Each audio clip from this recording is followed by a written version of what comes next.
So I'm honored to be here today with Rabbi Dr. Aaron Panken, the president of HUC, the four campuses around the world of Reform Judaism, for a short conversation. So thanks for joining us. Thank you, Shmuly. Happy to be here. Thanks. So just to start off, it seems that the Reform movement, the Reform rabbinate, continues to be the leaders on social justice in America and globally. What do you make of this dimension of the movement today? Well, first of all, we've had a proud history of being leaders in social justice. If you think about it, the Religious Action Center has really stood out as a wonderful leader. It goes back a long way in our history. Originally, if you look back in the 60s, civil rights legislation has been written with the help of the Reform movement. So many different battles, the battle for equal rights for women, the battle for recognition of GLBTQ, as we call it now, that we would have called it gay rights many years ago. All of these have been quite extensive and important in the Reform movement. I think our goal is to take our beautiful inherited tradition and to figure out a way to apply it to the actual real concerns of the modern world. That's actually kind of the main point of the Reform movement in so many ways. And so social justice becomes a regular and normal part of everything we do. I would also say, though, of course, that we're leaders in all sorts of religious ways as well. Religious theology, questions of how one thinks about application of tradition to modern questions. All of these are things that the Reform movement has done very well for a long time, I would say. I'd say as a modern Orthodox rabbi myself who's engaged a lot in social justice work, I've learned a tremendous amount from the Reform rabbis out in the field, and I'm very grateful for that leadership. Well, it's a wonderful combination of all of our movements, really. We're very much pluralist, and we believe in the idea that there should be different approaches to Torah and different approaches to applying that. One of the things I'm proudest of is our since the early 1970s. Hebrew Union College, Jewish Institute of Religion, has ordained female rabbis, and when I look now at the conservative movement doing that, and the Reconstructionist movement doing that, and on, and now in modern Orthodoxy, we see the idea of a rabbah, or the other names, a maharat, all these different possibilities, and now also in Israel, I feel a great sense of pride that we have been a wonderful influence, I think, in helping the rest of Judaism to think about these issues in new ways. So, looking historically, what would you say would be the main or some of the main contributions the Reform movement has made to American Jewish identity at large? And what do you think is that main contribution today? Well, I think historically, if you go back into look back actually into when some of the first communities of Jews came over to America, there were fascinating debates. For example, whether or not a sermon should be given in English or German was a raging debate in the late 1800s and the early 1900s in many communities. Questions of ritual and what it is one does with ritual in a new American context, or in a context even in Western Europe, when people are coming out of ghettos and living in a kind of emancipated society and mode. There have been tremendous contributions in terms of the crafting of what's called Wissenschaft des Judentums, which is the taking of academic, it's originally a German term for bringing academic understanding to ancient biblical and rabbinic texts, and looking at them in their context, not just simply saying these were texts that were necessarily given by God, end of story, but instead these are texts that reflect the actual development of our people and the thinking throughout different ages. So all of that, I think, have been the kind of historical contributions. The current contribution, I think, is that we are a very open movement, and we are open to the possibility of conversion and outreach. We're open to the possibility of different kinds of rabbinic leadership. Our rabbis are serving in all sorts of different areas, as do our cantors and educators, whether it's university campuses, whether they're in hospitals, prison chaplaincies, obviously in synagogues, 860 of them around North America, and large kinds of connections all over the country. The other thing I would say is that I think our approach to Judaism in Israel is really gaining ground now. In fact, this morning, you may have read that we just, with the Reform and Conservative movements working together, we've now opened up, or the government has now approved, we have to see how it gets built, of course, but the government has approved this possibility of opening up part of the Kotel, the Western Wall, to egalitarian worship on a 24-hour basis. And that's a very exciting development, and I think it portends some important developments in terms of the way it is that Israel can can look at Judaism as a more multifaceted, not just a sort of ultra-Orthodox kind of approach. And I think that's vital to the modern world.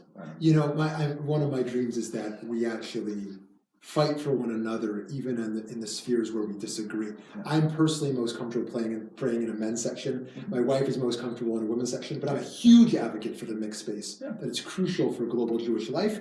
And my hope is that as difficult it is, we can appreciate those differences and advocate for one another. And I completely agree with you. I mean, I think the idea here is to create a Judaism that has lots of different rich, wonderful options for people who believe different things. And that's, I think, you know, by the way, as a professor of Talmud, that's exactly what I think the Talmud offered as its vision of Jewish life. You know, I wasn't.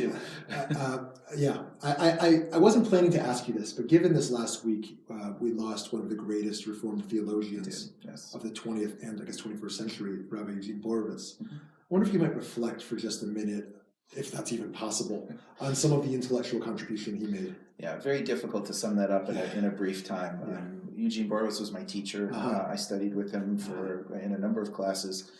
My first publication ever was written as a part of one of his classes, and I owe him a debt of gratitude, really, and to his family. Look, a few areas I think he had an enormous impact.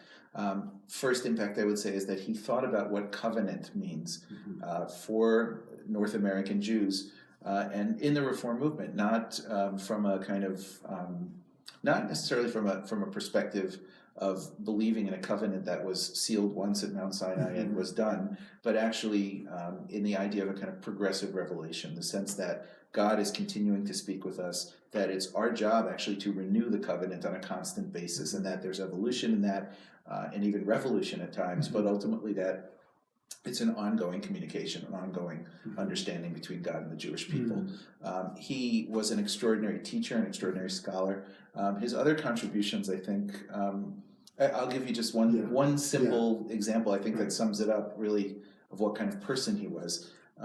He, for a long time, opposed the idea of ordaining gays and lesbians, and he would not sign the smichas of individuals in classes unless it was clear to him that you were not in the category and by the way, halachically, there's plenty of precedent for not signing those smichas and for not actually accepting gay and lesbian rabbis.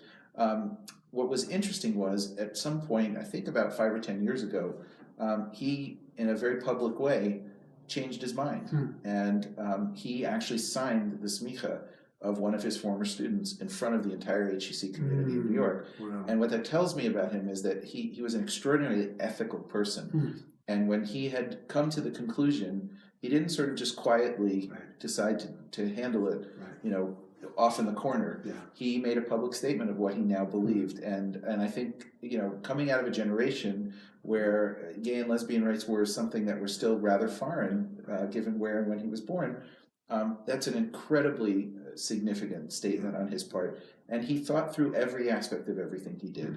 And I'll give you one other quick example of the kind of human being he was. Every Monday, Tuesday, Wednesday, Thursday, which are the days we have class at Hebrew Union College Jewish Institute of Religion in New York, he always sat in exactly the same spot in the chapel, always in the Beit Knesset, every day, and he contributed to the community just an incredible amount by the comments he made in thinking about tefillah and thinking about the sermons that he heard and the kinds of responses that he made. And sometimes students were actually kind of nervous to actually have Dr. Burrows respond to the things that they did. But that was only because he was such an extraordinary intellect and such an incredible teacher in person. A loss to the Jewish world. A serious loss to the Jewish community. But, I think that the teaching he did is going to continue through so many students around the world, who loved him. Shifting from contributions to challenges, what would you say are some of the greatest challenges facing the American Reform movement today? Yeah, I think I work in Jewish education, right? I guess in Jewish higher education as a seminary president. I think that the thing I think about a lot is how much do the Jews in the pews know? and how exposed are they to the Jewish tradition? How much do they know about texts? Yeah. How much do they care about studying the tradition? And I think that's actually an area we have some growth to do. And I think we're wonderful at worship. We're absolutely wonderful at being welcoming. I think we do a lot of things really right.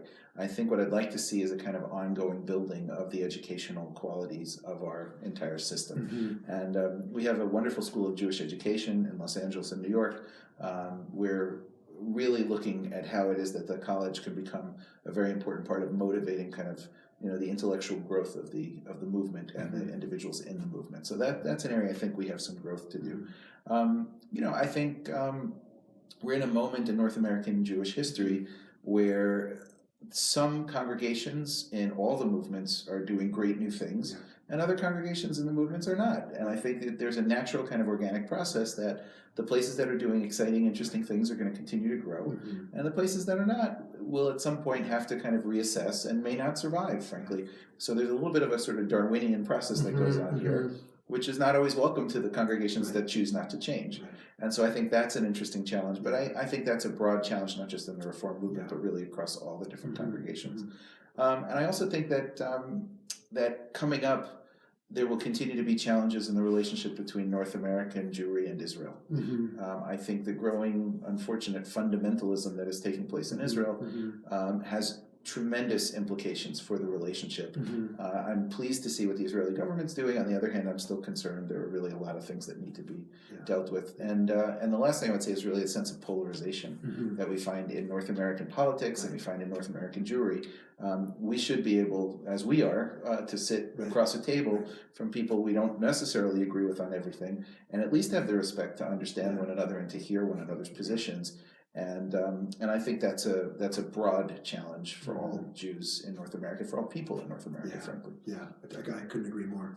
With the emergence of non-denominationalism or post-denominationalism, what are the implications of that for Reform Judaism and I guess for Judaism at large? Yeah. So right now I think we've got a lot of good small experiments in post-denominationalism that are interesting.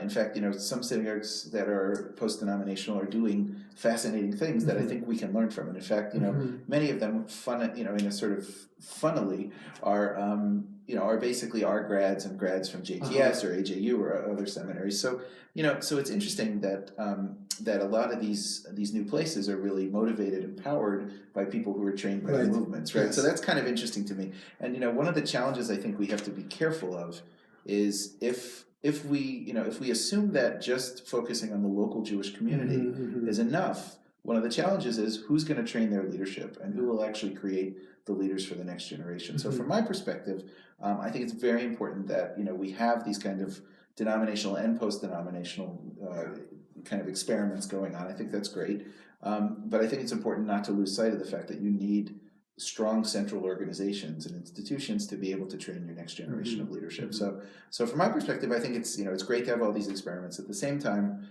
we shouldn't go too far in breaking up pieces of the Jewish community, because I think there's a significant loss that could happen from that. And in the Reform movement, we're very strong, 860 congregations, very, very strong movement and everything. I think I can pretty reasonably say that we're the strongest in the movements. We have the most people connected to us, and we have, good funding and good support. But I do worry when I look at the other movements, at sort of what's going to happen with denominational Judaism. And I suspect that we will end up with some sort of kind of dual pole of sort of traditional / Orthodox Judaism on the one hand, and then some sort of liberal, maybe out to modern Orthodoxy on the other hand. But I'm not sure exactly where the dividing line will be or how we will reorganize ourselves.